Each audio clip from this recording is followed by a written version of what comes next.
여러분의 여러분의 가정이 작은 천국입니다. 여러분 교회에서 복음 누린 컨텐츠를 가지고 계속 인도받고 있는데요. 신앙의 원리 중에 되어지느냐 하느냐 하는 그 관건은 여러분 복음 누림이 되냐 안 되냐 그걸 가지고 판가름 납니다. 여러분 복음이 누려져서 되어지는 축복 속으로 들어가는 여러분 되시기를 바랍니다. 특별히 이번 추석 명절에 여러분이 또 가정에서 증인으로 서야 되겠는데, 뭐 세상의 여러 가지 만남 속에서의 간증도 중요하지만 우리가 복음을 누리면서 중요한 증거는 성경을 우리가 증거를 하잖아요. 그래서 우리가 렘넌트 7명 그랬는데 정말 렘넌트 7명이 어떻게 승리했는가 여러분 바르게 좀 찾아내야 되는데, 오늘 제가 2명을 소개해 드리겠습니다. 저는 이 구약의 그 2명이 복음 누림을 아주 실제 했던 그런 인물들로 이렇게 깨달아졌기 때문에 여러분에게 소개를 드리니까 여러분 잘 이해하셔서 복음 누림이 어떤 것인가 하는 것을 다시 한번 좀 정리하고 좀 증인으로 서는 여러분이 되시기를 바랍니다. 첫 번째 소개하고 싶은 인물은 요셉입니다. 우리가 많이 들어서 요셉 그러면 임마누엘 이렇게 대부분 좀 알고 있잖아요. 그래서 정말 어떻게 복음 누림 속에서 요셉이 승리했는가? 그러면 대략 요셉의 배경을 좀 이해해야 되겠죠. 요셉의 그 가문은 어머니가 4시고 배다른 형제가 10명이 있는 그런 가정이었습니다. 그리고 어머니가 동생을 낳다가 돌아가셨기 때문에 어머니를 일찍 잃은 그런 상황이었죠. 그리고 요셉이 뭐 성품이 그렇게 좋은 성품은 아니었습니다. 형들의 잘못을 아버지에게 자꾸 고자질을 해가지고 미움을 사게 되는 그런 모습이었고, 그 다음에 아버지도 또 자기가 사랑하는 아내의 아들이기 때문에 채색 옷을 입히는 바람에 또 형들 간에 갈등을 하게 하는 그런 모습도 되고 그랬는데, 그런 상황이었지만 요셉이 정말 하나님과 함께하는 이 복음을 누리면서 이렇게 승리하게 되는, 그래서 아무도 꾸지 못하는 그런 꿈을 요셉이 꾸게 됐다. 세계복음화의 어떤 그런 꿈을 갖고 있었던 것을 창세기 37장 5절에 말씀해 주죠. 그러면서 요셉이 어려움을 당했는데 자기하고 가까이 있던 그 형들에게 어려움을 당했죠. 구덩이에 빠뜨려서 죽이려고 했는데 물이 없어서 못 죽였습니다. 그래서 그 잡아내 가지고 노예로 팔아버렸죠. 노예로 팔려고 하고 또 거기서 또 누명을 쓰고 감옥 가고 그 여정이 한 10여 년 됩니다. 이 10년의 고통을 당하게 되는 그런 모습이었죠. 그렇게 하다가 이제 하나님의 은혜로 이 바로 왕이 꿈을 꾸게 되면서 박사와 술객도 또 꿈을 해석 못하는 그런 상황이 되는데, 요셉이 그 꿈을 해석을 하면서 특채되어서 총리로 등용되는 그런 모습을 말씀해 주잖아요. 그래서 총리가 되어 가지고 얼마나 그것을 지혜롭게 풍년 7년 동안에 이 곡식들을 다 저장하는 창고를 짓고, 그리고 흉년 들었을 때 7년 동안 그걸 다 내다 팔아 가지고 전 세계의 돈을 몰수히 걷어들였다. 여러분 돈 벌고 싶은 사람은 창세기 49장을 한 5번 정도 읽어보세요. 전 세계의 돈을 몰수히 걷어들였다. 거기에 비밀이 나와요. 그리고 어느 정도 했냐면 백성들의 모든 땅을 다 국가로 소속을 시켰습니다.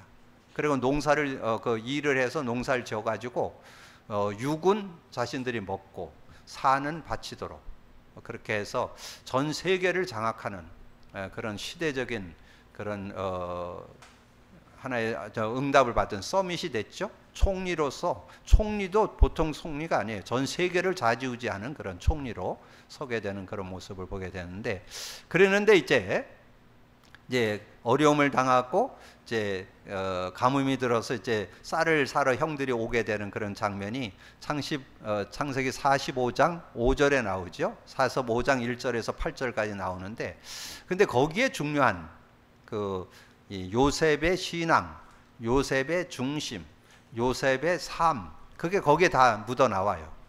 어떤 인생을 살았는지 복음 안에서 사는 그것이 거기에 기록되고 있습니다. 형들이 찾아왔고 이제 절을 하고 막 그랬는데 보니까 요셉이잖아요. 그래 얼마나 겁나겠어요. 자기들 죽이려고 하다가 노예로 팔아본 동생이 지금 살아서 자기들 앞에 총리가 돼 있으니까 얼마나 벌벌 떨겠어요. 그때 한 얘기예요. 당신들은 나를 보고 원망하거나 한탄하지 마소서. 당신들은 나를 해하려 했으나 하나님께서 당신들과 우리 민족을 구원하기 위해서 나를 앞서 보냈다고 그렇게 얘기하잖아요. 그러니까 요셉의 그 말 한마디에 뭐가 들어있습니까?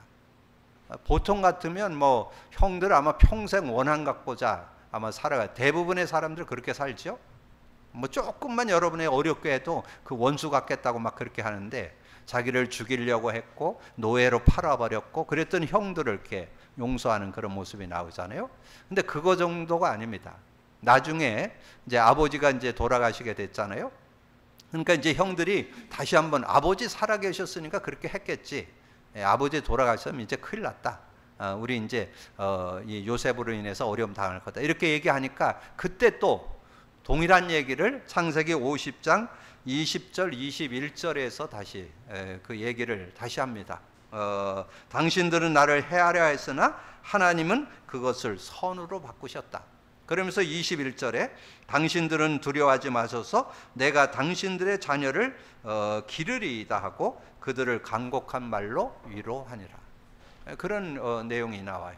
그러니까 여러분 복음 누림의 삶이 되어지면 이렇게 여러분도 답이 있고 상대도 이렇게 수용할 수 있는, 이해 수용 초월할 수 있는 힘이 생긴다는 얘기예요.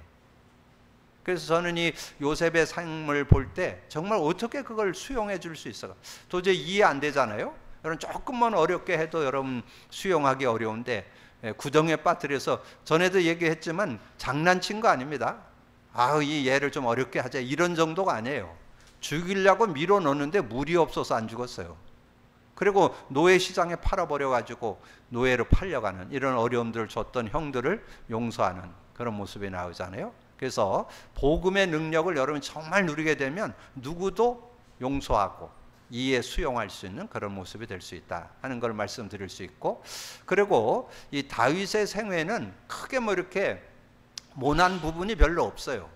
그 형제가 8이었는데 그 형들은 다 집에 있는데 요셉은 뭐 목장에서 양을 치고 있는 그런 모습을 보면 뭐 왕따가 돼서 그랬는지 어째서 그 농사에 그 양을 치고 있는지는 자세히는 안 나와요. 근데 이 요셉이 그 다윗이 삶을 살았던 걸 보면 굉장히 아주 심플했고 아주 엘리트였던 걸 좀 기억할 수 있어요. 양 치는데 양 한 마리 안 잃어먹고, 그리고 이 악기를 다루는데 악기도 뭐 수금을 타는데 완전 전문가 수준이고, 그리고 여러분 말씀드린 대로 시편 73편을 기록을 했습니다. 시편이 150편이잖아요. 그 정도로 굉장한 뭐 엘리트 그룹 중에 엘리트라고 할 수 있는 그런 모습이죠. 자, 그렇게 하다가 이 다윗이 이제 그 골리앗의 전쟁터에 갔다가 골리앗을 꺾는 그런 일이 있었잖아요. 그렇게 되면서 이제 뜨게 됐죠. 그렇게 뜨게 되니까 이제 그때 왕이 사울 왕이었잖아요. 그래서 사울 왕이 다윗을 등용을 해가지고 장군으로 이렇게 같이 전쟁터에 나가는 그런 모습이 되잖아요. 이제 그렇게 되어졌을 때 어떻게 됐어요? 사람들이, 특별히 여인들이 얘기했잖아요.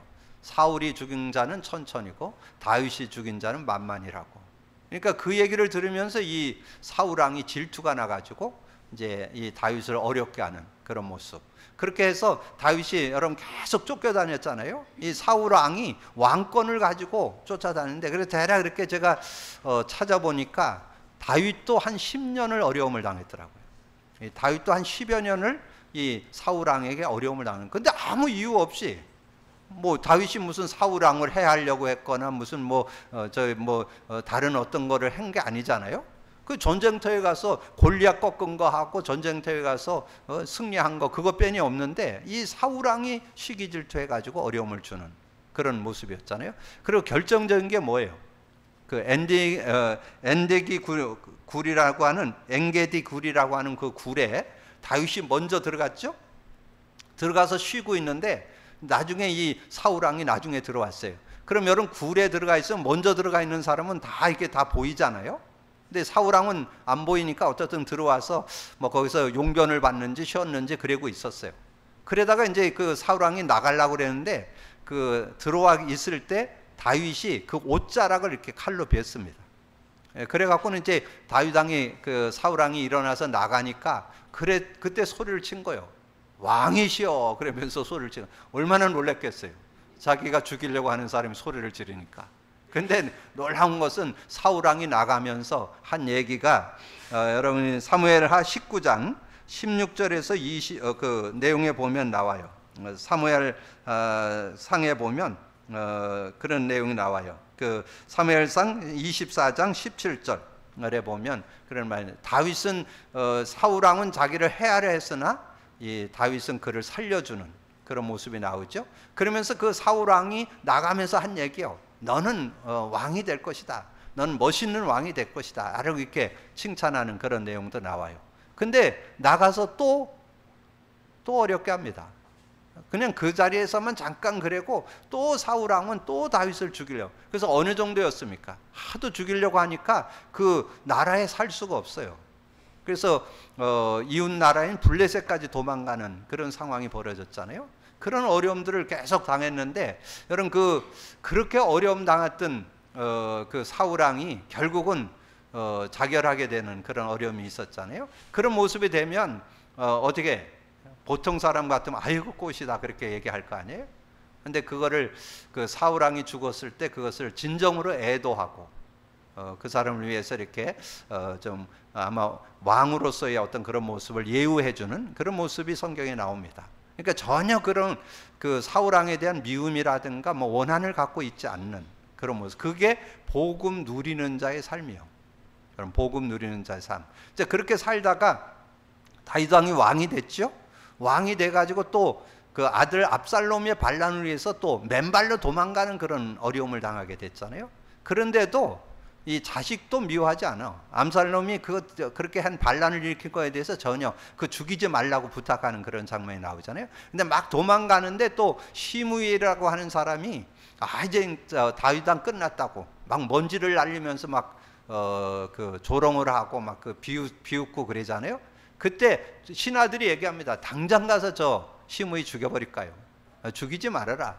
하나님이 시켜서 하는 일이다. 하나님이 그 입술을 통해서 시켜는. 그게 여러분 사무엘상 19장 사무엘하 19장 16절에서 22절에 나와요. 이제 그런 내용들을 가지고 볼 때 얼마나 이 다윗도 이 복음을 실제 누리면서 인도받았는가. 그래서 요셉 그러면 임마누엘에 대한 어떤 증인으로 말씀해주고, 다윗 같은 경우는 말씀드렸죠. 메시아 언약이 분명했던 사람이었다고. 언약계 신앙이 분명했고 메시아 언약이 분명했던 그런 신앙인이었기 때문에 그런 이렇게 이해, 수용, 배려해 줄 수 있는 그런 모습이었다. 그래서 우리가 지금 복음 누림을 계속 강조하는 이유는 성경적 응답을 받으라고. 단순하게 복음 누리면 여러분 뭐 삶을 잘 사는 거 그 이상입니다. 여러분 그 요셉도 시대를 움직이는 총리로 최고의 응답을 받았고, 다윗도 그 시대의 왕으로 지금까지도 뭐 이스라엘 나라에서 다윗 왕 그러면 막 지금까지도 인정할 정도로 굉장한 그런 왕의 그런 어떤 모델이 되는 그런 모습이었잖아요. 그게 저는 복음 누리는 자의 응답이다, 축복이다, 저는 그렇게 확신합니다. 오늘 다시 한번 여러분이 복음 누림에 대한 아이덴티티가 실제로 좀 정립되어서 복음 누림 속에 승리하는 여러분 되기를 주님으로 축복합니다. 자, 그러면